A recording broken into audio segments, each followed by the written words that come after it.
Astaghfirullah. Bismillahirrahmanirrahim. Assalamualaikum warahmatullahi wabarakatuh. Bihamdillahi wassalatu wassalamu ala rasulillah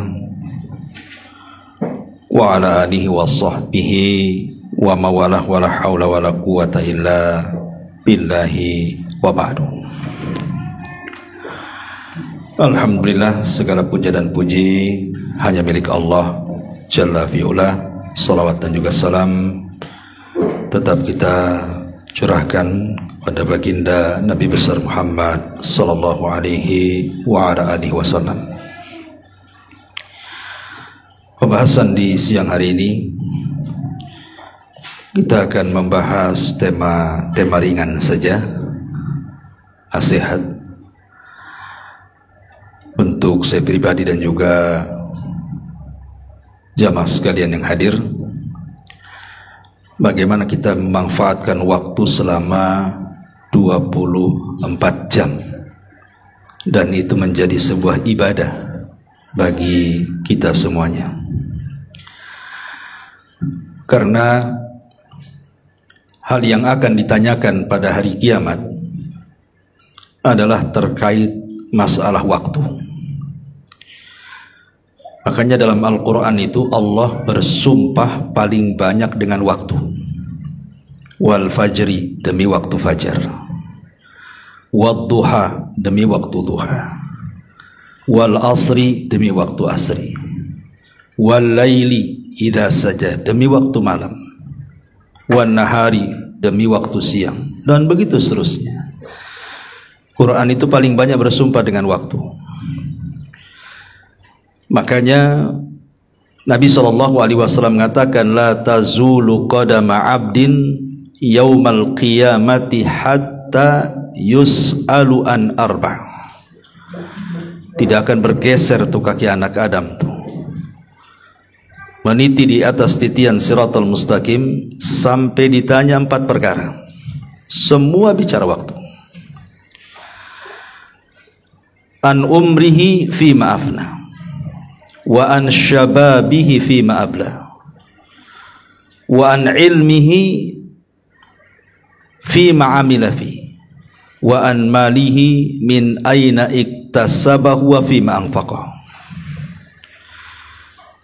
Pertama soal umur, kemana kau habiskan, bicara waktu. Yang kedua masa muda, kemana kau lampiaskan, masa muda bicara waktu. Kemudian tentang ilmu, sudahkah diamalkan? Mencari ilmu butuh waktu. Antum kesini butuh waktu dari rumah, dan mengamalkannya pun butuh waktu. Tentang hartanya, dari mana kau dapat, kemana kau belanjakan. Cari harta pun butuh waktu, membelanjakannya pun butuh waktu. Semua waktu akan ditanya di hadapan Allah Azza wa Jalla. Makanya pembahasan di siang hari ini, bagaimana kita memanfaatkan waktu sedari bangun tidur sampai tidur lagi. Karena di antara kaum muslimin ada yang sama sekali tidak peduli, mulai dari bangun sampai tidur nggak peduli, itu dihabiskan untuk maksiat, untuk main-main. Tidak ada nilai sama sekali satu hari itu. Tapi tentu seorang mukmin harus pandai bahwa kita bisa mendulang sorga dalam 24 jam tuh. Kita mulai dari bangun tidur aja.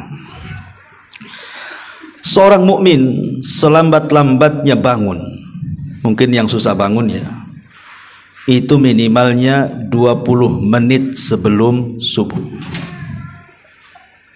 Ya 20 menit itu saya kira-kirakan saja. Kenapa? Karena syariat azan subuh itu 2 kali. Ada yang disebut dengan azan pertama dan azan kedua. Apa fungsi azan pertama? Membangunkan orang supaya siap-siap sholat subuh. Lah jarak azan pertama ke kedua itu tidak lama. Makanya Nabi SAW mengatakan, "Falyastarih qaimuha wal yastaiqid naimuha." Hendaklah yang sholat malam ketika datang adzan pertama suruh berhenti istirahat, dan yang tidur suruh dibangunkan supaya persiapan sholat subuh. Dari sini selambat-lambatnya seorang mukmin bangun itu di adzan pertama. Ya kira-kira 20 menit lah sebelum subuh tuh dia harus bangun tuh. Sebab sekarang ini jangan paling selambat-lambatnya kalau jam sekarang jam 7 lah ya. Itu kalau orang-orang umum ya kan. Tapi seorang muslim tidak demikian. Kenapa di adzan pertama minimalnya dia harus bangun? Karena di situ banyak pahala yang kita akan dapat. Pertama nih, bangun apalagi kalau sejam sebelum subuh atau 2 jam sebelum subuh lebih baik lagi. Karena kan akan banyak kesempatan di situ untuk memanfaatkan waktu fajar. Pertama, karena pada waktu itu Allah Subhanahu wa taala turun ke langit dunia. Dan Allah Subhanahu wa taala berfirman kepada seluruh hamba-hambanya yang ada di dunia itu, man yad'uni fa astajibalah. Siapapun yang berdoa kupastikan kukabulkan. Wa man yas'aluni fa utiyah. Siapapun yang minta kupastikan kuberikan permintaannya. Wa man yastaghfiruni fa aghfirullah. Siapapun yang minta ampun akan dosa-dosanya kupastikan kuampuni dosa-dosanya. Artinya bahwa itu waktu yang sangat istimewa itu. Dan Allah itu tahu kondisi hambanya. Sebelum kita meminta saja Allah sudah tahu kita mau minta apa. Dan disinilah rahasia yang tersembunyi kepada manusia. Kita kan banyak masalah ya. Hidup kita ini penuh dengan masalah. Kadang-kadang satu masalah tidak selesai datang pula masalah yang lain. Entah masalah kesehatan, entah masalah ekonomi, entah masalah keluarga, entah masalah macam-macam lah. Di rumah, di jalan, di perusahaan, macam-macam masalah itu. Dan Allah itu sangat tahu dengan masalah kita. Karena Dia yang menciptakan masalah. Sehingga Dia paling tahu dengan masalah kita. Jadi kalau seandainya kita bangun tuh di azan pertama atau mungkin sebelum azan pertama atau 1 jam sebelum subuh, maka itu ada kesempatan kita mengadukan masalah kita sebenarnya. Kalau kita ada masalah kesehatan, adukanlah di jam-jam seperti itu. Kalau kita ada masalah keluarga, adukan juga di jam-jam seperti itu. Masalah apa saja. Karena Allah loh yang menawarkan, siapa yang minta ku kasih, siapa yang berdoa ku kabulkan, siapa yang minta ampun ku ampuni. Maka ini kesempatan besar, ini kebaikan. Terutama kalau seandainya kita minta bukan hanya urusan dunia tapi urusan akhirat gitu ya. Minta sorga, maka yakinlah Allah pasti akan mengabulkannya. Ini yang pertama. Yang kedua, bahwa orang yang bangun minimalnya di azan pertama atau 20 menit, 30 menit sebelum subuh tuh, hakikatnya kita sedang menghinakan syaitan. Kenapa menghinakan syaitan? Karena ada hadis Nabi sallallahu alaihi wasallam di mana Nabi sallallahu alaihi wasallam bersabda dalam hadis yang dikeluarkan oleh Imam Al-Bukhari dan juga Imam Muslim dari Abdullah bin Mas'ud radhiyallahu anhu. Jadi Nabi sallallahu alaihi wasallam dzukira inda Nabi sallallahu alaihi wasallam rajulun faqila ma zala naiman hatta asbah ma qama ila salati faqala an-nabiy sallallahu alaihi wasallam dzaka rajulun bala syaitan fi udhunihi. Jadi disebutkan di hadapan Rasul seorang laki-laki yang tidak bangun-bangun, tidur saja sampai pagi, dan dia meninggalkan sholat, tidak mau sholat subuh. Apa kata Nabi sallallahu alaihi wasallam? Hakikatnya telinganya itu sedang dikencingi setan tuh. Ulama ketika membahas apa maksudnya setan mengencingi telinga kita, ada 3 penafsiran para ulama. Yang pertama, maksudnya setan itu sedang menghina kita. Gimana tidak menghina? Telinga dikencingi. Sini saya kencingi telinga antum. Enggak marah kan itu? Kurang ajar nih Ustadz nih, masa saya dikencingi? Lah kalau manusia dengan manusia saja, wajah kita dikencingi gitu. Kan telinga bagian daripada wajah. Kita marah tuh. Sesama manusia loh ya. Apalagi kalau tiap hari antum dikencingi saya kan. Apa nggak ngamuk antum? Ambil parang dibunuh saya. Hari-hari lo kita dikencingi setan, kok nggak marah sama setan? Ini gimana ceritanya? Orang yang tak pernah bangun subuh itu hari-hari itu dihina sama setan, dikencingi hari-hari telinganya. Kok dia diam saja? Maka hakikatnya orang yang bangun itu di adzan pertama, dia terhindar dari penghinaan syaitan. Yang kedua, ada yang mengatakan penafsirannya maksudnya dikencingi setan itu, maksudnya disumbatkan telinganya sehingga dia tidak mudah menerima hidayah dan nasihat. Keras hatinya, tersumbat telinganya, budak bahasanya. Jadi orang yang jarang sholat subuh itu susah menerima nasihat. Karena apa? Telinganya ada dikencingi, jadi budak dia. Susah kalau nasihati itu, keras itu. Susah dapat hidayah tuh orang kayak gitu. Berarti orang yang bangun sebelum subuh maka akan mudah dapat hidayah. Orangnya itu mudah, lembut orangnya. Makanya kalau ibu bapak baca surah Al-Fajri itu, bayangkan sampai Allah jadikan nama lo dalam surat Quran itu surah Al-Fajri, surah waktu fajar. Saking pentingnya waktu fajar itu sampai dijadikan nama surat. Kalau anda buka dalam surah Al-Fajr itu ada ayat, ya ayyatuhan nafsul mutmainnah irji'i ila rabbiki radiyatan mardiyah. Wahai jiwa yang tenang. Artinya bahwa orang yang mampu memanfaatkan waktu fajar itu jiwanya akan tenang. Kita ini kan di dunia itu perlu mencari ketenangan, kan itu surga dunia. Kata Imam Ibnul Qayyim rahimahullahu ta'ala, man lam yadkhulil jannata fid dunya lam yadkhulil jannata fil akhirah. Siapa yang tidak masuk surga di dunia, dia tidak akan masuk surga di akhirat. Ketika ditanya apa yang dimaksud surga dunia itu wahai Imam, dia mengatakan itmi'nanul qalbi, ketenangan hati, itulah surga dunia. Sebab kalau tenang hatinya, ibadah pun tenang. Solat pun tenang, khusyuk, zikir pun tenang, baca Quran pun tenang. Kalau tenang hati, semua bisa diatasi sama dia itu. Tapi kalau rungsep hatinya, ibadah pun tidak akan khusyuk, baca Quran pun tidak akan tenang. Apa yang bisa dilakukan orang yang rungsep hatinya coba, yang nggak tenang hatinya? Berarti orang yang bangun di waktu fajar itu, minimalnya di adzan pertama, Allah berikan ketenangan. Sehingga mudah dapat hidayah karena dia bangun sehingga setan tidak ngencingi terus telinga kita. Ini makna yang kedua. Makna yang ketiga, ada juga yang mengatakan ya hakikat, secara hakikat setan itu mengencingi kita itu. Tapi apakah kencing setan sama dengan kencing antum?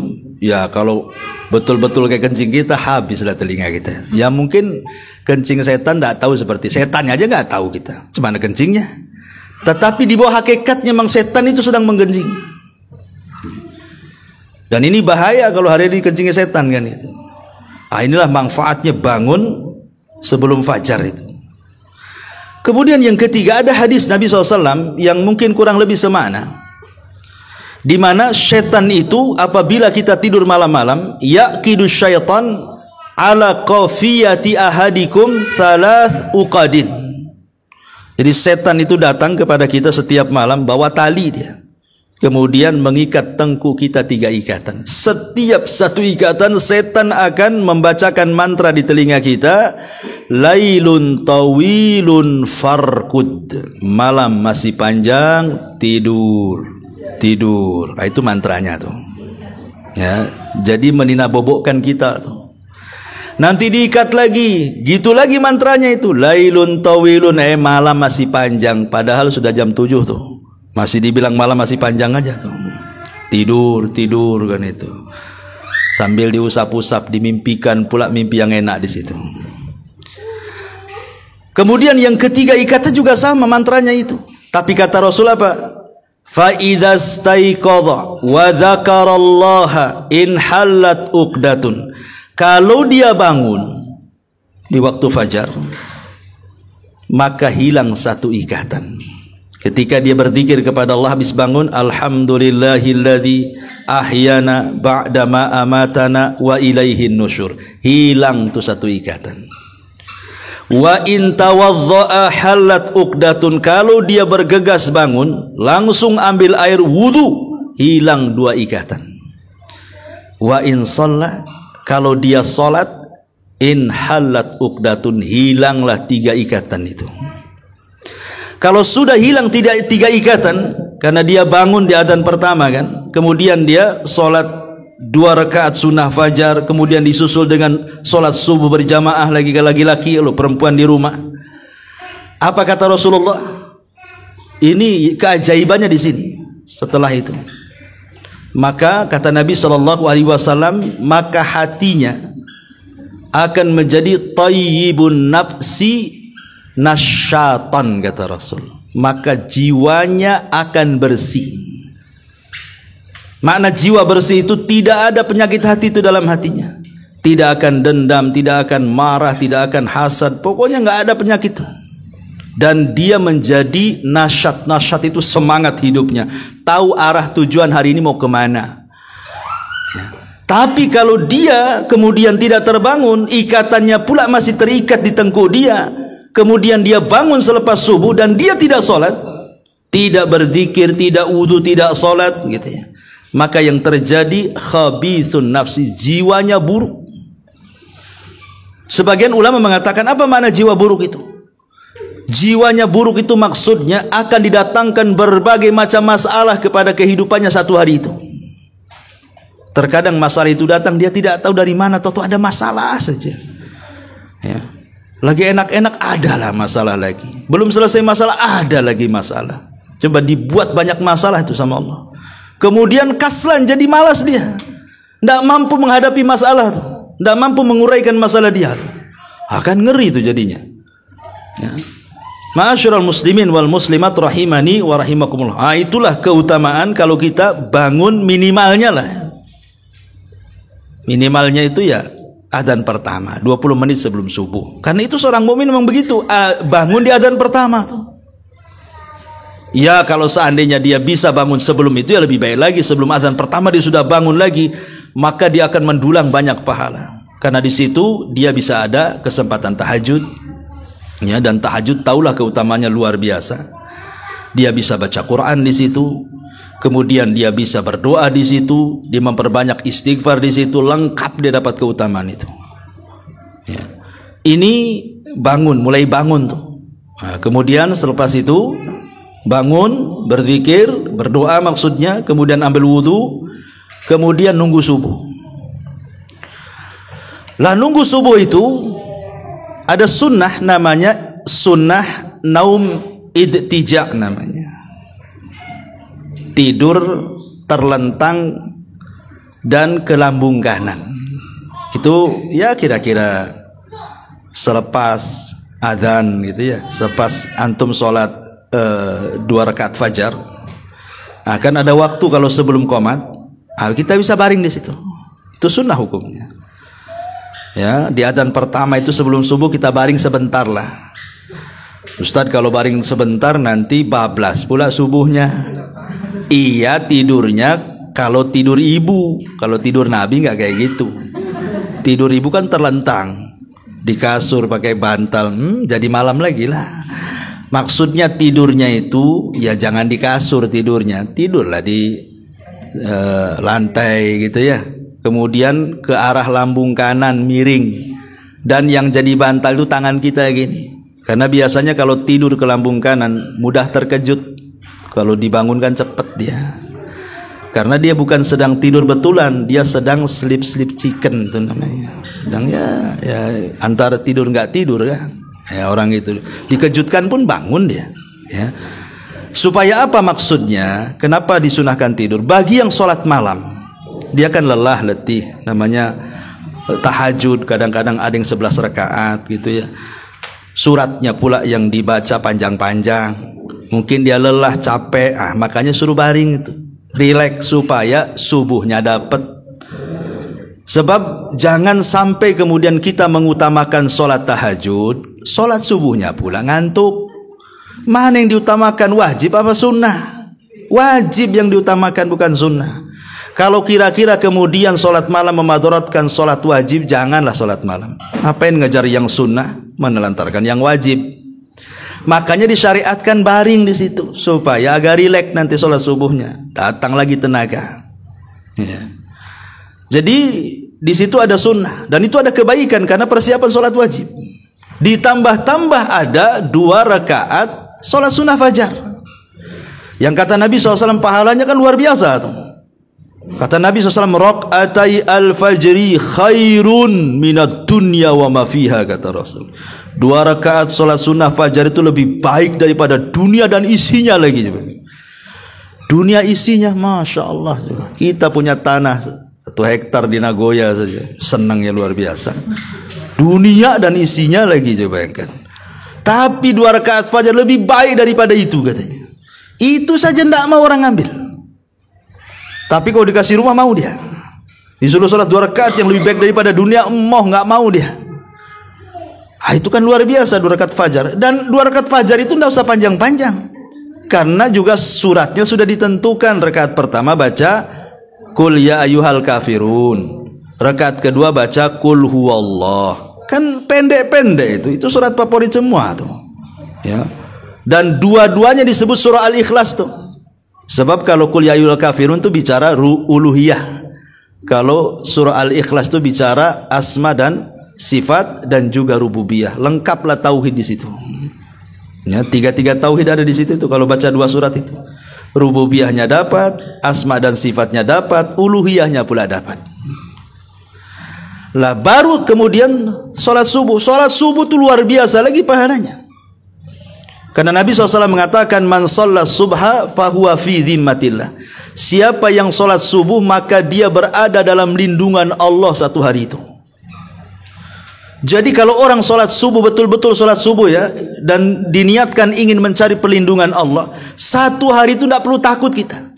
Kalau ada orang yang hasad, ketika hasad tidak perlu takut, kita sudah dapat lindungan Allah dengan sholat subuh.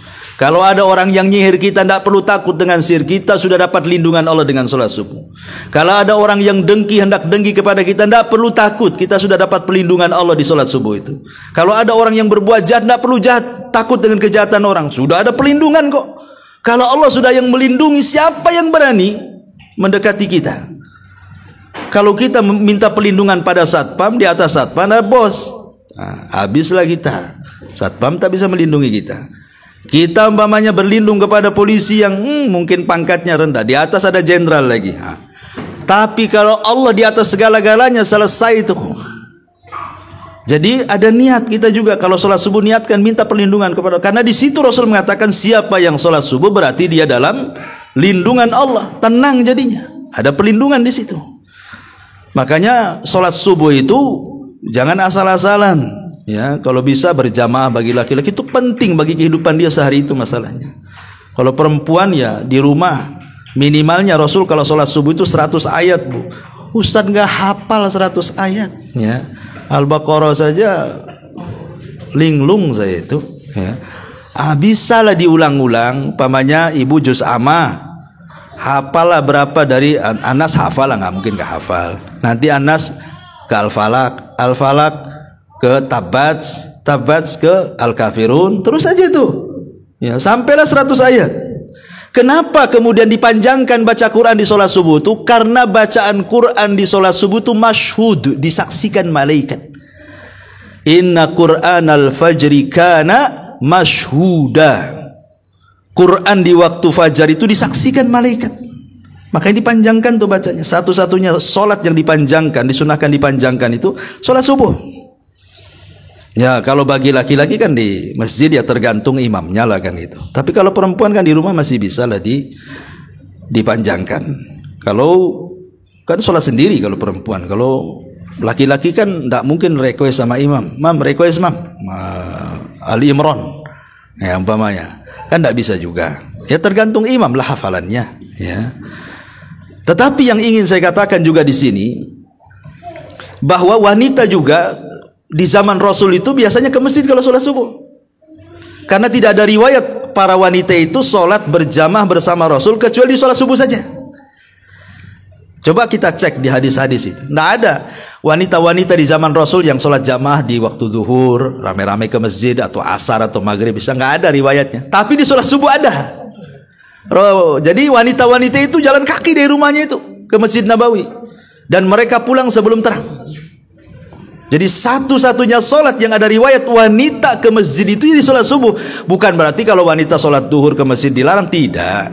Maksudnya kita tidak akan mendapatkan riwayat sahabiah di zaman Rasul kecuali di sholat subuh, begitu maksudnya. Kenapa pertanyaannya? Rupanya setelah diteliti, karena mereka mencari berkah di waktu pagi. Karena Rasul mengatakan dalam doanya, Allahumma barik li ummati fi bukuriha. Ya Allah, berkahi umatku di waktu pagi. Itu yang dicari para sahabiah itu, keberkahan di waktu pagi itu. Makanya mereka jalan kaki ke masjid, sekalian olahraga. Karena angin di waktu subuh itu angin yang luar biasa. Rasul mengatakan, nusirtu bis soba wa uhlikatil adu biddabur. Aku ditolong dengan angin pagi, kata Rasul, dan kaum Ad dihancurkan dengan angin sore, katanya. Kalau mau olahraga pagi-pagi, itulah diberkahi. Ini olahraga sore-sore pula. Kaum Ad dihancurkan di waktu sore lagi. Kan itu ya. Subuh-subuh olahraga itu angin soba, itu angin berkah tuh. Makanya kata Imam Ibnul Qayyim, biasakan kalau subuh cuaca bagus, jendela buka. Nah, biar angin itu masuk, jadi sirkulasi itu angin berkah tuh. Ini enggak gitu ya. Pulang subuh malah digelapin lagi rumahnya. Matiin semua, jendela tutup, pintu tutup, gorden hitam lagi. Jadi malam lagi, tidur lagi, ya. Kata Imam Ibnul Qayyim, siapa yang membiasakan tidur selepas subuh tidak dapat berkah dia. Karena waktu turunnya berkah Anda tidur masalahnya. Justru ketika turun berkah itu bangun. Minimalnya kalau mau tidur nunggulah matahari itu terbit dulu. Pamannya terbit jam berapa? Syuruk itu jam 6 kan gitu. Habis sholat syuruk, tidurlah.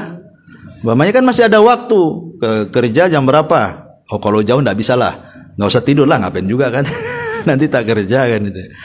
Tapi insya Allah lah, kalaupun bangun ya, anggaplah bangun jam 3 atau setengah 4 atau jam 4 itu. Kalaupun ngantuk-ngantuk, insya Allah itu badan dia sehat tuh. Justru kalau seandainya dia tidur bablas subuh umpamanya jam 7, kadang-kadang malas, dia nggak sehat badannya tuh. Nggak akan sehat, kita bisa rasakan kok. Justru malas bawaannya kita ini jadinya. Tapi kalau malam kita bangun, sepertiga malam bangun, walaupun ngantuk-ngantuk dikit itu masih semangat lah orang hidup tuh di situ. Kenapa? Karena berkah turun di situ. Lah itu yang dicari sahabiah tuh, sambil olahraga jalan kaki ke masjid, pulang ke rumah. Apalagi kalau agak jauh sedikit kan agak keringatan tuh. Ya tapi jangan pula ke Batu Haji jalan kaki dari sini. Bengkor sampai saya. Ya mesin-mesin terdekat aja lah ya, yang kira-kira bisa kejangkau jalan kaki. Enggak, karena kita ini kadang-kadang sudah terbiasa dengan mobil sih. Kadang-kadang 1 meter naik mobil kadang-kadang. Jadi ya enggak gerak badannya. Ya. Taib. Itu subuh-subuh sudah jelas gitu ya. Pahalanya luar biasa. Bahkan ada pahala yang jauh lebih besar daripada yang kita bayangkan salat subuh itu. Apa itu? Ru'yatullah. Dijanjikan kita bisa melihat Allah dengan salat subuh itu. Karena ketika Nabi SAW mengatakan, innakum satarawuna rabbakum kama tarawuna lailatal badri tamami la tudhamuna li ru'yatihi syai'a. Kalian akan melihat Rabb kalian, dan kalian akan melihat Rabb kalian seperti melihat bulan. Artinya tidak berdesak-desakan kan? Kalau lihat bulan kan tinggal nenggak aja ke atas. Mana berdesak? Lain kalau kita nonton bioskop desak-desakan. Tapi kalau lihat bulan, mana ada orang berdesak-desakan tuh. Tinggal naikkan aja begini ke langit, nampaklah bulan. Itulah melihat Tuhan kita seperti itu. Bukan Allah seperti bulan, tidak. Cara melihatnya seperti itu maksudnya. Kata Rasul, barang siapa yang hendak famanistata, kalau kalian ingin gitu ya, betul-betul melihat Allah Subhanahu wa taala, maka lakukanlah salat subuh. Lakukan salat subuh. Mati ya? Nggak apa-apa lah, teriak-teriak aja kita ya.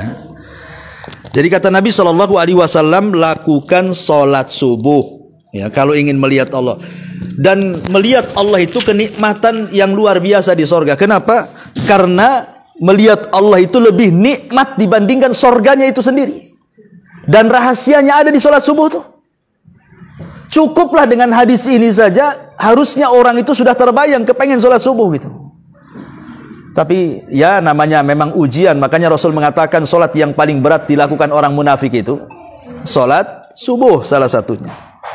Sholat subuh itu berat bagi orang munafik, tapi ringan bagi orang-orang yang beriman. Maka jangan pernah tinggalkan sholat subuh berjamaah bagi laki-laki ya. Kalau bagi perempuan ya di rumah lah. Kalau ke masjid pun tidak ada masalah ya. Taib. Kemudian selepas sholat subuh, di situ ada pahala juga. Apa itu? Disuruh habis sholat kita ini suruh baca Quran, dzikir. Jangan beranjak dari tempat sholat kita sampai syuruk, kata Rasul. Di situ ada ibadah namanya sholat syuruk, walaupun menjadi khilaf para ulama. Apakah syuruk itu duha yang diawalkan, ataukah dia sholat sendiri? Tapi pendapat yang kuat syuruk ya syuruk, duha ya duha. Artinya dia sholat sendiri. Karena memang rangkaian hadisnya siapa yang sholat subuh, bagi laki-laki mungkin di masjid, bagi perempuan di rumah, kemudian tidak beranjak dari tempatnya, ya kecuali mungkin karena kebelet ingin kencing, ingin buang hajat kan lain, itu kan ada kebutuhan itu. Yang jelas dia habiskan tuh antara subuh ke syuruk itu dengan ibadah lah. Kemudian setelah terbit matahari biarkanlah dia meninggi satu tombak tuh, supaya jangan sama ibadah penyembah matahari dengan kita. Biarkan para penyembah matahari itu menyembah dulu.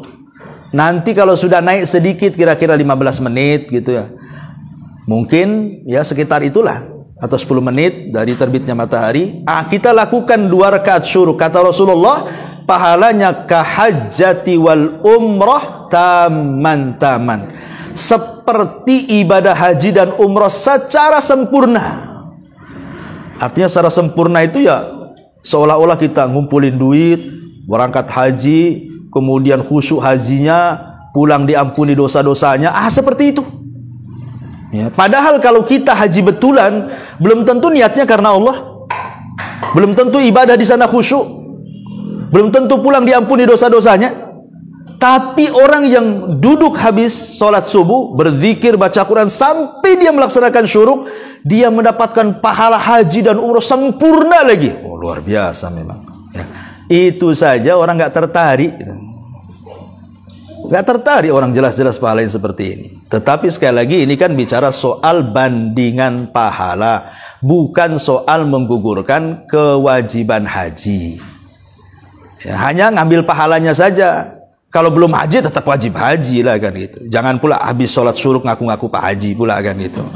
Ya itu enggak ada kaitannya. Ini kan soal pahala, bukan soal menggugurkan kewajiban.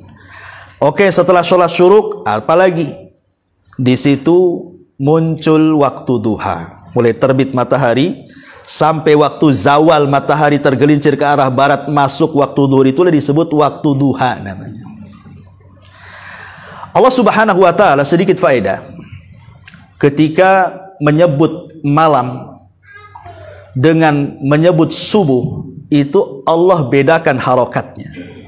Allah mengatakan walaili id adbar. Tetapi kalau subuh, was-subhi idza asfar. Kalimat id, lihat di sini. Walaili, demi malam, id adbar. Menggunakan sukun, id, sukun. Adbar, ketika berlalu. Was-subhi idza, menggunakan fathah, harokat fathah. Ya, asfar, ketika mulai terang. Coba Allah bedakan antara id ketika bicara malam dengan antara idza ketika bicara subuh. Sukun, artinya apa sukun itu? Kalau tanda harokat ya bulat sukun itu kan itu ya. Tapi secara bahasa Arab kalau di Indonesia kan sukun itu artinya tenang. Sementara fathah itu disebut harokat fathah. Harokat itu artinya bergerak. Apa maknanya? Seolah-olah di sini ada isyarat ketika id disukunkan dan ketika idza diharokat fathahkan. Sukun itu artinya tenang, harokat itu artinya bergerak. Artinya malam itu tempat tenang, tetapi subuh itu tempat bergerak. Ya, jangan dibalik. Ya, ini kalau malam bergerak kemana-mana, subuh pula sukun dia, tenang, tidur. Gimana orang ini? Kayak orang pengantin baru, kalau malam bergerak dia, subuh pula jadi sukun dia, capean. Ini bahaya pengantin baru kayak gini, hilang berkahnya tuh. Jadi, dan kebanyakan memang begitu, membolak-balikan waktu kan. Harusnya malam itu sukun. Sukun itu artinya tenang. Ya, keluarga tidur di rumah dengan keluarganya. Lihat hewan-hewan pun. Kalau malam itu mereka balik ke kandangnya kok. Kambing aja sama kambing di kandangnya. Sapi di kandangnya. Paham tuh binatang itu bahwa malam itu tempat sukun. Manusia yang tak paham masih pahaman binatang. Malam itu tempat istirahat. Dia pula gerak kemana-mana, ke Nagoya, ke Jodo, ke Barelang. Ngapain malam-malam bergerak-gerak gitu? Malam itu tempat bahaya. Makanya kita berlindung dari malam hari, dan Allah katakan min syarri ghasiqin idza waqab. Kita berlindung dari keburukan malam hari. Kenapa? Karena kekuatan jahat itu di malam hari. Tukang sihir kalau nyihir di malam hari. Ya. Kemudian juga hewan-hewan buas yang jahat itu, ular, kalajengking itu keluar di malam hari. Para pencuri di malam hari, ahli maksiat di malam hari. Kebanyakan kejahatan itu di malam hari. Makanya kita suruh sukun, pulang dulu di rumah sudah, supaya terhindar dari kejahatan. Lah ketika datang waktu subuh, kita disuruh bergerak, harokat. Disuruh bergerak. Jangan dibalik gitu ya. Nanti kalau sudah terbit matahari, masuk waktu duha, disitulah waktu orang itu bergerak-geraknya. Kenapa? Allah berikan kesempatan kalian mencari rizki di situ. Ketika waktu duha itu waktu semangat-semangatnya orang. Orang kalau kerja dari duha ke duhur itu semangat tuh. Nanti kalau duhur ke asar itu udah malas. Karena saya punya tukang bangunan nih, kalau pagi semangat kerja itu. Cepat dia masang bata tuh. Kalau sudah duhur ke atas, lembek dia. Kadang turun, duduk istirahat lagi. Artinya itu waktu semangat, itu waktu duha tuh. Karena biasanya waktu duha itu yang ke sawah, yang punya sawah ke sawah, yang punya ladang ke ladang, yang punya warung ke warung, yang punya pasar ke pasar, yang punya kantor ke kantor. Waktu antara terbit matahari sampai duhur itu memang luar biasa itu. Aktivitas manusia mencari dunia. Tapi di situ ada ibadah yang dilalaikan manusia. Apa itu? Duha. Ada sholat duha di situ. Ya. Ulama mengatakan, ketika manusia itu melakukan sholat duha, hakikatnya dia manusia pilihan. Kenapa? Karena dia keluar dari kelalaian manusia mengejar dunia, dia pula keluar mengejar akhirat. Ibadah yang dilakukan saat lalainya manusia, berarti ini bukan orang biasa ini. Memang orang-orang yang pilihan, orang-orang ahli taubat. Makanya sholat duha itu disebut sholatul awabin, kata Rasul. Sholatnya orang-orang yang taubat. Sholatnya orang-orang yang ingin dekat dengan Allah. Karena dilakukan di saat lalai manusia. Saat manusia sibuk bekerja, dia pula 5 menit. Jadilah, sebentar aja 2 rakaat, jadikan sholat duha itu. Tapi dia dapat pahala luar biasa. Karena kata Nabi SAW, walaupun hadis ini dipermasalahkan, ada yang mensahihkan, ada yang melemahkan.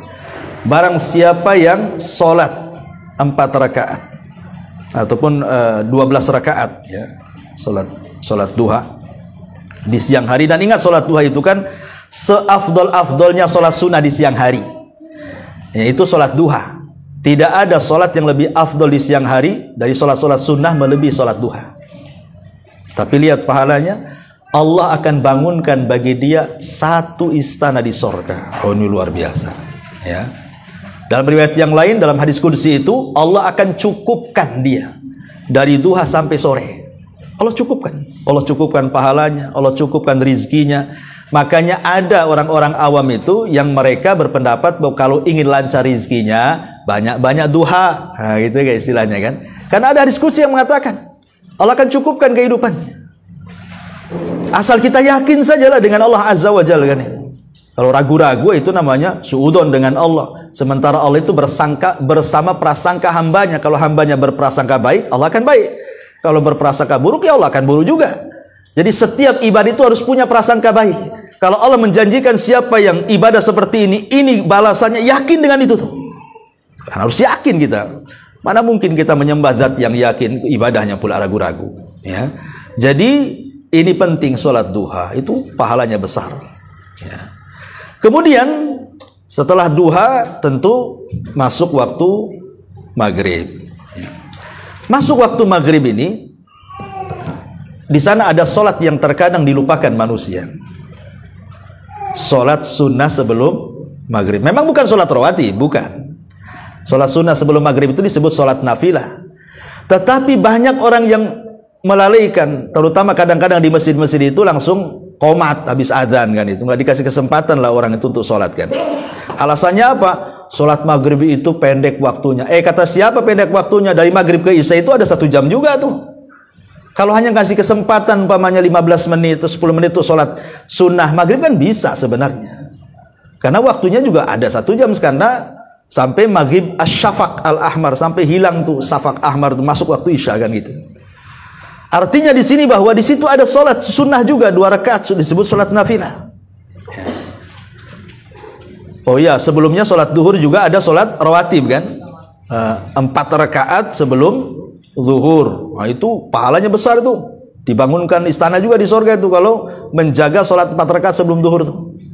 Kemudian solat 2 rakaat setelah duhur juga banyak juga pahalanya tuh. Ya. Nah, kemudian baru bicara solat maghrib.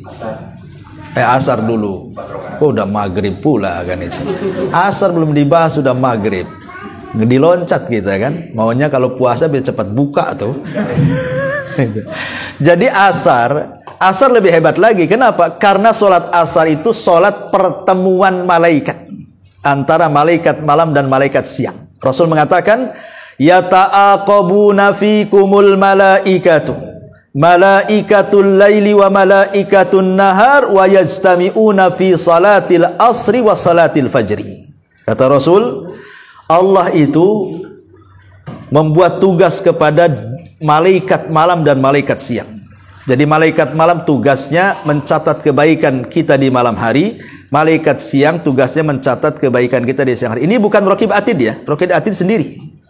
Ini ada malaikat khusus. Memang disuruh mencatat kebaikan saja dia. Keburukan nggak akan dicatat. Ya. Jadi kalau malam hari itu dia mencatat apa saja, apakah kita baca Quran, apa kita zikir, apa kita istighfar, apa kita tahajud, semua dicatat. Siang juga sama, apakah kita sedekah, apakah kita silaturahim, apakah kita berdakwah dan begitu seterusnya, semua dicatat. Lah pertemuannya 2 malaikat ini di 2 salat. Pertama salat asar, nanti malaikat siang ini nanti di salat asar ketika manusia sedang salat dia naik ke atas. Kemudian salat yang malaikat yang bertugas di malam hari turun dia ketika malaikat yang bertugas di siang hari naik. Begitu juga salat fajar tuh. Dari sini kita tahu bahwa salat asar itu memiliki 2 pahala. Kenapa? Karena dicatat 2 malaikat. Malaikat malam nyatat, malaikat siang nyatat. Kalau duhur cuma 1, malaikat siang aja yang nyatat. Ya. Kemudian subuh 2 dicatat malaikat malam dan malaikat siang. Isya 1 dicatat malaikat malam, maghrib 1 dicatat malaikat malam. Berarti yang memiliki 2 pahala 2 salat. Subuh dan asar dicatat 2 malaikat. Dari mana kita tahu dicatat 2 malaikat? Karena ketika malaikat siang dan malaikat malam naik, Allah bertanya kepada 2 malaikat ini, "Ma taraktum ibadi?" Sedang apa kau tinggalkan hamba-hambaku? Maka mereka mengatakan, "Atainahum wa hum yusallun wa taraknahum wa hum yusallun." Kami datang mereka sedang salat, kami tinggalkan pun mereka sedang salat. Artinya kami datang mereka sedang salat, mereka catat salat itu. Kami pergi mereka sedang salat, kami juga catat salat itu. Makanya 2 pahala tuh. Dan dari sini kita tahu bahwa salat asar itu adalah salat terkuat. Yang berpendapat dia adalah salat wusta.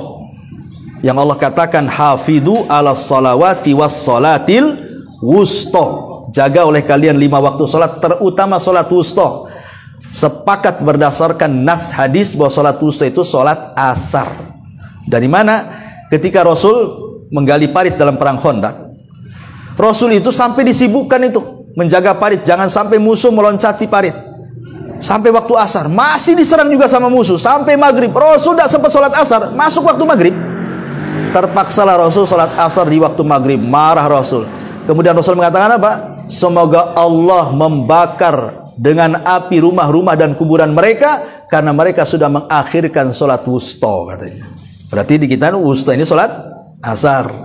Ya, dan ketika sholat wusta itu adalah sholat asar, berarti sholat asar ini barometer sholat-sholat yang lainnya. Kalau kita bisa melaksanakan dengan baik sholat asar, berarti bisa melaksanakan yang lain dengan baik. Tapi kalau sholat asarnya saja nggak jelas, maka yang lain lebih nggak jelas lagi. Karena itu barometernya di situ, sholat pertengahan. Sholat wusta itu sholat pertengahan artinya. Ya. Apalagi kalau di hari Jumat, berarti selepas sholat asar ke maghrib ada mustajab doa di situ. Ya, kalau hari Jumat habis asar ke maghrib itu waktu mustajab doa tuh. Khusus hari Jumat. Dan sholat subuh di hari Jumat pun beda dengan sholat subuh di hari-hari yang lainnya. Memang diutamakan sama Nabi Shallallahu Alaihi Wasallam. Kemudian setelah sholat asar pendek-pendek sajalah karena waktu juga. Kemudian masuk waktu maghrib dan pahala sholat maghrib juga jelas. Ya. Lah di antara maghrib ke isya itu, di situ ada larangan yang keras dari Rasul, dilarang tidur. Rasul tidak suka orang tidur selepas maghrib. Kenapa? Karena juga waktunya cuma 1 jam, takut bablas ke isya kan. Makanya kalau bisa jangan tidur. Ya memang waktu maghrib itu ngantuk-ngantuknya kalau memang orang kerja kan. Tapi kata Rasul jangan tidur. Kemudian waktu kalau mau tidur selepas isya. Makanya selepas isya itu dibenci sama Rasul ngobrol. Enggak, Rasul membenci kalau habis isya ngobrol, kecuali ada maslahat dunia dan akhirat. Seperti maslahat dunia ya, mungkin ngobrol masalah bisnis, atau ngobrol mungkin suami istri supaya makin dekat lagi, atau ngobrol soal agama, atau ikut pengajian, itu kan jelas maslahatnya ya. Nah, tinggal sabotase lagi, ya kan? Mati. Ya. Taib. Jadi intinya bahwa di situ dilarang tidur kalau bisa. Dan kalau bisa di situ bagi laki-laki itu kan waktunya dekat tuh. Di situ ada keutamaan bagi laki-laki kalau di masjid atau perempuan di rumah jangan pulang, tapi nunggu sampai isya. Ya. Karena kalau kita kemudian habis maghrib dan hati kita menunggu niat waktu isya, kemudian sholat isya, berarti selama menunggu isya itu kita dianggap sholat tuh. Seolah-olah kita sholat aja tuh, padahal kita ngobrol, tapi hati kita menunggu isya. Ya, karena Rasul yang mengatakan, siapa yang menunggu sholat ke sholat, maka dia dianggap sholat. Dengan luar biasa dianggap sholat, padahal 1 jam tuh. Baru masuk waktu isya, isya pun waktu yang luar biasa. Makanya isya dan subuh itu 2 sholat yang paling berat orang munafik melakukannya. Karena udah malam, udah ngantuk-ngantuk kan. Ya, udah malam ngantuk-ngantuk. Makanya orang kadang-kadang malas sholat isya, langsung tidur. Yang lebih parah bangun pula jam 11, kelayapan pula di situ. Ya, jadi ini waktu isya. Kemudian setelah waktu isya, disinilah persiapan untuk bangun tengah malam. Di situ diniatkan kalau bisa, ya Allah bangunkan aku, walaupun tanpa alarm. Kalau orang sudah niat biasanya bangun tuh. Dan kalau bisa persiapkan sebelum tidur itu dengan ibadah. Inilah rahasianya, kata para ulama. Dan ini sering saya sampaikan kan. Kalau ingin mati husnul khotimah, karena kan kalau kita tidur itu, apakah kita mau bangun lagi atau tidak kan tidak ada yang tahu. Karena tidur itu kan saudara kematian masalahnya. Banyak orang tidur tidak bangun lagi, tapi banyak orang tidur juga bangun lagi, alhamdulillah. Tapi kalau seandainya Allah takdirkan habis tidur tak bangun lagi, minimalnya janganlah kematian itu menjadi kematian su'ul khotimah, tapi jadikanlah kematian husnul khotimah. Caranya gimana? Kok tahu dia matinya su'ul khotimah, dia matinya husnul khotimah? Kalau tidur tak bangun lagi, dilihat dari amalan sebelum tidurnya. Ya, lihat amalan sebelum tidurnya itu. Kalau sebelum tidurnya dia baca Quran, dia berzikir, dia berwudu, ya, ataupun dia melakukan ibadah apa sajalah di situ. Kemudian dia tertidur. Kalaupun tidak bangun lagi, dipastikan husnul khotimah. Tapi kalau sebelum tidurnya dia maksiat kan itu, karena memang malam tempat maksiat, kecapean maksiat, pulang tidur tak bangun lagi, itu su'ul khotimah tuh. Itu saja mudah tuh. Ini yang satu husnul khotimah, yang satu su'ul khotimah tuh. Dan manfaatnya kalau kita ini melakukan ibadah, contoh namanya berwudu sebelum tidur, itu manfaatnya luar biasa. Karena Rasul yang mengatakan kalau kita wudu sebelum tidur, saat kita tidur itu kadang kan kita guling-guling tuh, kita nggak sadar saja. Kadang guling ke kanan, guling ke kiri. Itu di kiri kanan kita ada malaikat. Setiap kita bergeser sedikit, malaikat akan mengatakan apa? Allahumma gfir lahu, Allahumma arhamhu. Ya Allah, ampunilah hamba ini, Allah rahmati hamba ini. Kalau geser ke kiri, gitu juga malaikat sebelah kirinya tuh.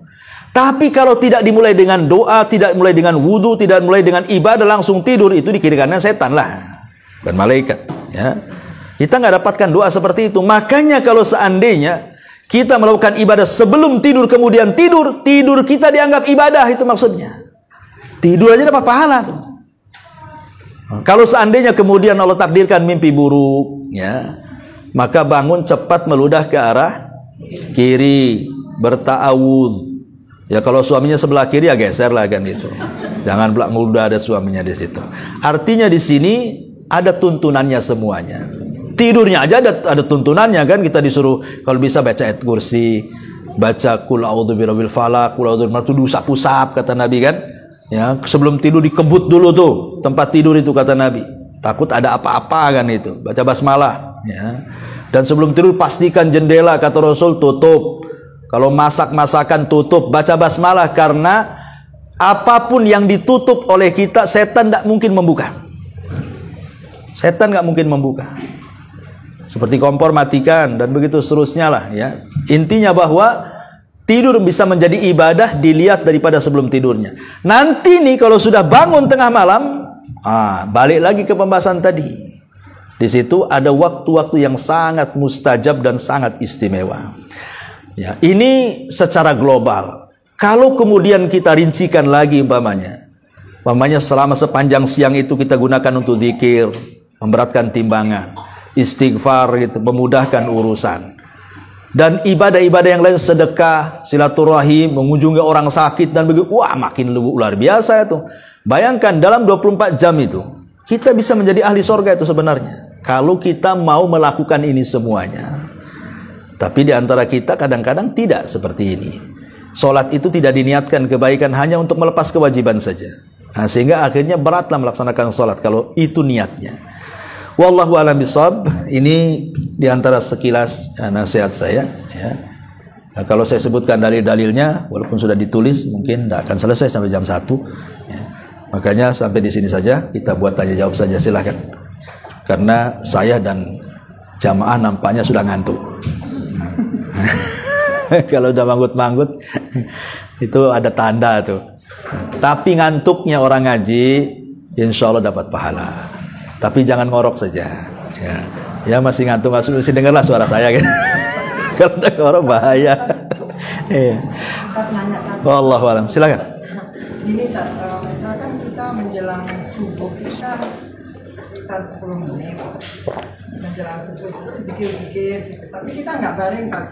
Tapi kita terlelap gitu. Itu sah nggak ya? Kita batal nggak wudhunya kita?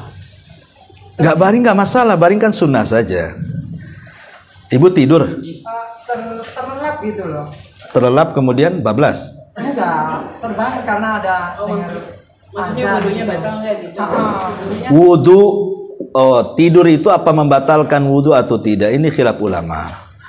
Ada yang mengatakan tidak membatalkan wudhu secara mutlak, ada yang mengatakan membatalkan wudhu secara mutlak, ada yang memerinci. Dan ini pendapat Ibnu Taimiyah dirinci. Kalau sampai tidurnya nyenyak, tidak ingat di sekitar kita, batal wudhunya. Kenapa? Karena bagaimanapun al-ainu wika'ud dubur. Jadi mata itu ada hubung kait dengan lubang dubur. Jadi kalau mata kita terpejam, lubang dubur pula terbuka.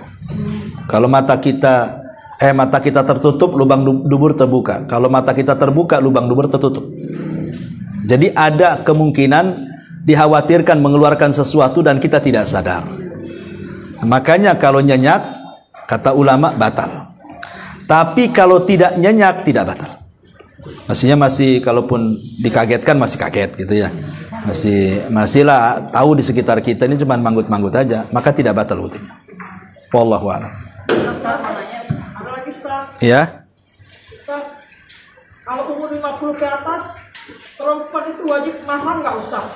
Wajib apa? Mahram kalau pergi keluar daerah. Ya wajib.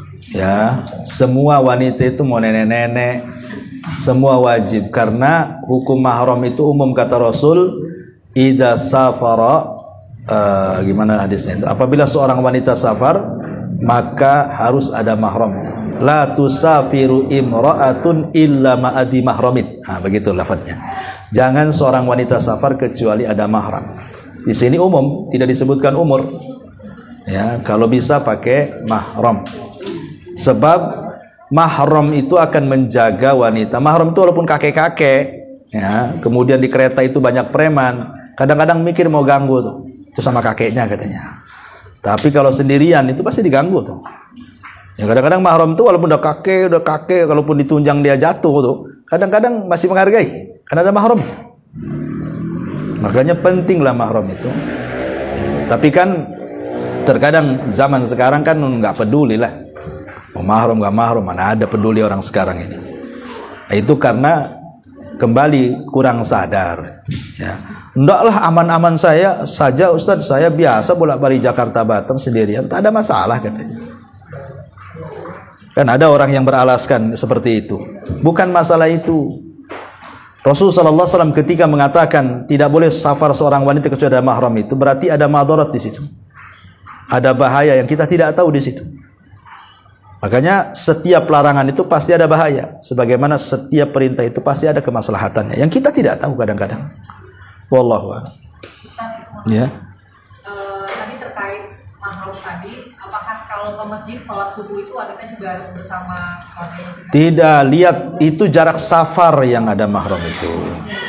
Kalau dari sini ke Batu Haji sendiri nggak apa-apa naik motor, kan bukan jarak safar. Jadi yang pakai mahram itu kalau jarak safar, sini Tanjung Pinang kan safar itu pakai mahram. Ya kalau sini sekitar Batam saja kan bukan jarak safar, nggak apa-apa sendiri. Ya, tapi ya pakai tutup aurat, jangan telanjang pula kan. Wallahu a'lam. Boleh Pak Ustaz? Hah? Kakak kita di Pekanbaru, kita dari sini di bandara dia langsung jemput. Bagaimana Ustaz kalau perempuan? Dalam kondisi darurat boleh, tapi kalau nggak darurat nggak boleh. Dikhawatirkan nanti pesawatnya nggak sampai sini, nanti pesawatnya ke bandara lain. Kan ada itu kejadian tuh, ya. Rupanya ada masalah di atas langit, rupanya nggak sampai ke Batam, entah ke bandara lain lagi, makin jauh lagi, mungkin bahaya kan. Ya kalau dalam kondisi darurat memang dibolehkan diantar mahramnya ke bandara, dijemput mahramnya di sini. Sama-sama jemput, di sana ngantar oleh mahramnya, sampai di sini dijemput mahramnya. Dalam kondisi darurat, ingat ya, dalam kondisi darurat itu dibolehkan. Wallahu a'lam. Apa Ustaz? Iya. Yang tadi dari sholat subuh ke fajar ya, itu kita nggak boleh beranjak. Kalau mau ke toilet itu? Ya tadi sudah dijelaskan, kecuali ke toilet, kecuali ini ngantuk tadi begini. Itu ngantuk. Ya boleh lah, nggak mungkin lah kencing di sajadah, ya nggak mungkin juga. Ya. Jadi boleh ya tadi sholat di rumah Ustaz? Boleh lah, memang kalau perempuan kan memang di rumah. Sunnahnya memang di rumah, duduk aja lah di sajadah. Kalau kencing dulu. Kita ke masjid dulu kan. Kan kita zikir baca Al-Quran. Ya kalau di masjid. Kalau sudah awalnya di rumah, karena kan tidak beranjak dari tempat situ. Kalau di rumah kan nggak apa-apa, umpamanya di situ tempat sholatnya, di sini ruang tamunya kan. Habis sholat ambil Quran, duduk di ruang tamu baca gitu ya. Nah nanti kalau sudah syuruk balik lagi ke tempat, kan masih dalam rumah, nggak ada masalah. Ya kalau sudah di masjid ya di masjid saja sampai syuruk. Ya karena kalau sudah beranjak dari masjid ke rumah ada lain lagi, ya kan? Wallahu a'lam. Berapa Ustaz? Syuruk itu Ustaz? Iya. Berapa Ustaz? Apanya syuruk itu? Ya, syuruk. Syuruk itu ya nggak lama lah, nggak ada 1 jaman dari subuh itu kita. Dan kan sudah ada ini biasanya di jadwal pemerintah ini kan, sudah ada. Tengok aja lah jadwal pemerintah. Mereka udah capek-capek buat, kita tak pakai pula. Dan itu. Kalau kita nengok-nengok, kalau teduh susah nanti. Kok nggak muncul-muncul matahari? Oh mau hujan kok, cemana pula? Gitu. Ya sudah lah, nggak nengok jadwal yang sudah ditetapkan saja. Ini kalau jam segini biasanya udah muncul lah. Sudah, kira-kira saja. Apalagi sudah ada jadwal dari pemerintah, senang kita. Ya, tinggal dikira-kira saja. Ya, wallahu a'lam. Sudah? Ibu-ibu, bapak-bapak, mana pertanyaan? Bapak-bapak lagi makan. Iya. Kalau sholat sunnah kan kita boleh dibuka kitab maksudnya Al-Quran. Kalau sholat sunnah atau wajib boleh kita baca itu baca. Kayak sholat subuh kan namanya kita bisa baca Quran tapi nggak hafal. Kalau sholat wajib jangan dipersulit. Faqra'u ma tayassara minhu. Baca yang bisa dibaca. Tapi kalau sholat sunnah boleh kita pegang mushaf. Mau 1 juz, 1 rakaat pegang mushaf tidak apa-apa. Sholat malam nih kita nggak hafal, pengen lah saya 300 ayat saya baca, nggak hafal tapi pegang mushaf tidak apa-apa. Tapi kalau sholat wajib nggak boleh. Karena sholat wajib itu ada perintah faqra'u ma tayassara minal Qur'an, baca yang mudah. Kalau hafalnya qul huwallah ya sudah qul huwallah saja. Sama inna a'tayna jadilah. Kalau hanya itu yang hafal nggak apa-apa, itu saya diulang-ulang. Itu yang hafal kok. Jangan pula Al-Baqarah tak hafal, baru ngapal sebentar, lupanya berdiri aja ngingat-ngingat. Semana itu sholat kayak gitu. Ya. Jadi yang mudah sajalah. Kalau memang saya cuma 1 Ustaz, inna a'tayna saja, nggak apa-apa, bagi 2. Ya. Karena cuma itu yang dihafal. Apalagi kan gitu. Nah, tapi kalau dia tidak mungkin lah cuma 1 ayat surat dalam juz amma hafal, pasti ibu minimal ya 5 atau 6 hafal lah surat-surat favorit. Enggak apa-apa, itu aja diulang-ulang. Memang itu kok yang hafal. Sebab kalau sudah usia tua paling udah 50 tahun, itu kalau ngapal Quran itu susah. Dia bukan nambah hafalan, ganti hafalan. Ya, waduhnya hilang, atinnya hafal. Nanti besoknya kulolo, atinnya hilang, kulolonya hafal. Gitu ya. Dia bukan nambah hafalan, ganti hafalan ya. Jadi memang ya itulah yang mudah aja dibaca, nggak usah takalluf bahasanya. Wallahu a'lam. Ustaz mau nanya, Ya. kalau ada berdoa itu setelah sholat wajib, apakah kita boleh berdoa mengangkat tangan atau di sujud terakhir? Sujud terakhir. Jangan kadang-kadang ini kesalahan ya. Ada orang sholat itu sujud terakhir dilamain aja. Itu nggak ada contohnya. Ya. Kalau mau doa dalam sujud, semua sujud dari awal. Dari rakaat pertama kan ada sujud, rakaat kedua ada sujud, rakaat ketiga semua jadikan doa itu. Ini nggak milih sujud terakhir dilamain, itu nggak ada contohnya itu. Jangan dilakukan lagi. Itu kesalahan orang itu. Milih rakaat terakhir di sujud lama kali itu. Rasul tidak pernah melakukan seperti itu. Ya, itu ibu yang lakukan kayak gitu ya. Itu tidak ada contohnya itu. Jangan lakukan seperti itu. Sama aja durasi sujud itu dari awal sampai akhir sama saja. Kalau mau dipanjangin mau doa dalam sujud, jangan di sholat jamaah, sholat sendiri. Mulai dari rakaat pertama ada sujud, itu doa lagi. Nanti ketemu sujud doa lagi, ketemu sujud doa lagi, kan gitu. Jangan diambil sujud terakhir gitu, nggak ada contohnya. Nabi tidak pernah melakukan seperti itu. Ini satu, karena memang Rasul hanya memberikan bahasa umum bahwa seorang hamba dekat dengan Allah itu ketika waktu sujud, maka fajtahidu fid du'a, sungguh-sungguhlah dalam doa. Hanya ngomong begitu saja. Tidak ditentukan rakaat pertama, rakaat kedua, rakaat terendah. Semua sujud. Ya, jangan durasinya dibeda-bedain. Ya, kalau bisa seperti itu. Karena saya belum pernah mendapatkan satu riwayat Rasul menghususkan di sujud terakhir dilamakan, itu tidak ada. Saya belum mendapatkan riwayatnya sama sekali. Bahkan saya mendengarkan fatwa dari Syekh Utsman Khamis itu, dibilang bid'ah tuh. Nggak ada contohnya kata beliau. Ya. Wallahu a'lam. Mungkin tadi pertanyaannya bukan itu.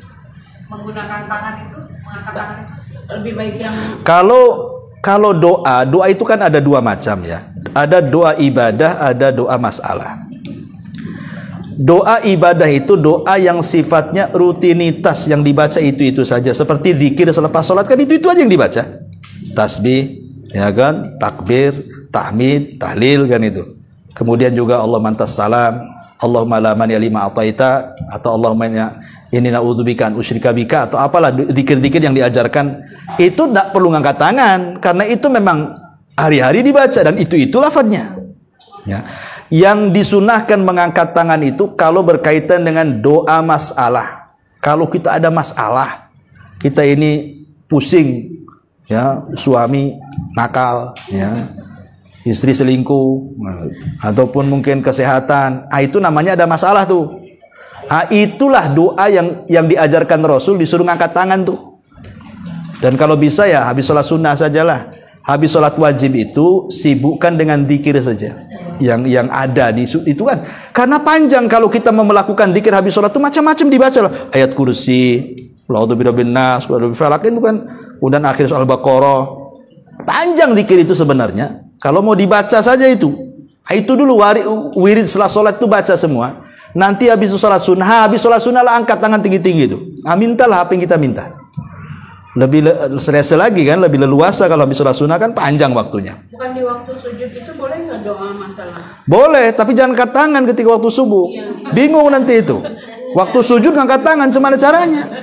Nah. Itu bahasa Indonesia atau gimana? Boleh bahasa Indonesia nggak? Ya kalau bisa bahasa Arab pakai bahasa Arab.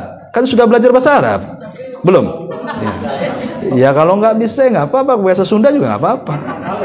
Nah, cuman kan maksudnya janganlah kemudian kewajiban dikalahkan dengan yang sunnah. Ya, yang wajib dulu kan jelas tuh zikir-zikirnya apa yang dibaca dari sujud ruku itu dulu yang diperhatiin. Kalau memang setelah itu subhan rabbiyal a'la, ya, atau subhan rabbiyal a'la wa bihamdi, minimalnya 3 kali kan gitu ya. Yang wajib 1 kali, yang 2 sunnah. Lebih banyak lebih baik. Nah, kalau memang di sholat sunnah kita ada waktu, ya doalah setiap sujud. Dari mulai rakaat pertama, rakaat kedua, jangan dikhususkan. Yang jelas mengkhususkan doa di sujud terakhir itu tidak ada dalilnya. Sepengetahuan saya, wallahu a'lam. Bahkan saya mendengar tadi fatwa dari Syekh Utsman Khamis kalau tidak salah, dia mengatakan tidak ada contohnya mengkhususkan doa di sujud terakhir itu. Kalau mau di semua sujud sajalah. Malah kalau di semua sujud kan bagus, berarti kan diulang-ulang doanya. Karena Rasul itu kalau berdoa diulang 3 kali. Itu sunnahnya doa tuh. Diulang 3 kali. Wallahu a'lam. Ya, cukup sudah 11:30. Subhanaka bihamdika asyhadu an la ilaha illa anta astaghfiruka wa atubu ilaik. Allahu ta'ala. Assalamualaikum warahmatullahi